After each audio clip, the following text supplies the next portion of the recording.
Hello అండి. అందరికీ నమస్కారం. నేను మీ సరోజినండి. ఇలా ఇంట్లోనే పిండి దీపారాధన ఇలా తయారు చేసుకున్నానండి. ఆ రోజు తిరుమల శనివారాలండి. శనివారం రోజనని చెప్పి బయట నేతి దీపం పెట్టానండి. ఎరుపు ఒత్తులతో మంచిగా శ్రీమన్నారాయణుడికి ఆ రోజు తులసి చెట్టు దగ్గరే ముందు వెలిగించానండి.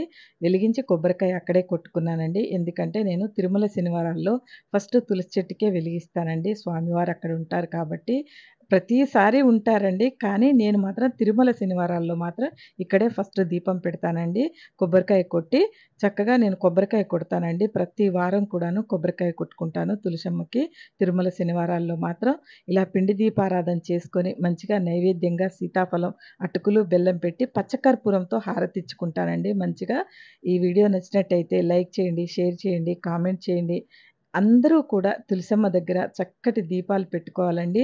సూర్యోదయం కాకముందుకే పెట్టేలా చూసుకోండి. మీ ఇంటికి మంచిది, పిల్లలకు మంచిది. చూడండి మీరు ప్రయత్నించి చూడండి. మనం పొద్దున్నే లేసినప్పుడు ముగ్గులు గట్రా వేసుకొని తులసమ్మకు దీపం పెట్టేలా చూడండి. మీకెంత సంతృప్తిగా ఉంటదో. కనీసం తులసమ్మ దగ్గర దీపం పెట్టుకున్నాం కదా! త్వరగా అని అనిపిస్తదండి. ఇంట్లో పిల్లలు అందరూ వెళ్ళిన తర్వాతే చేయండి పూజ. ఏమున్నది కానీ తులసమ్మ దగ్గర మాత్రం పొద్దున్నే చేసుకొని, ఇంత వంట చేసుకొని పిల్లల్ని పంపియండి. మీకెంత ఆనందంగా ఉంటుందో. వీడియో నచ్చితే లైక్ చేయండి.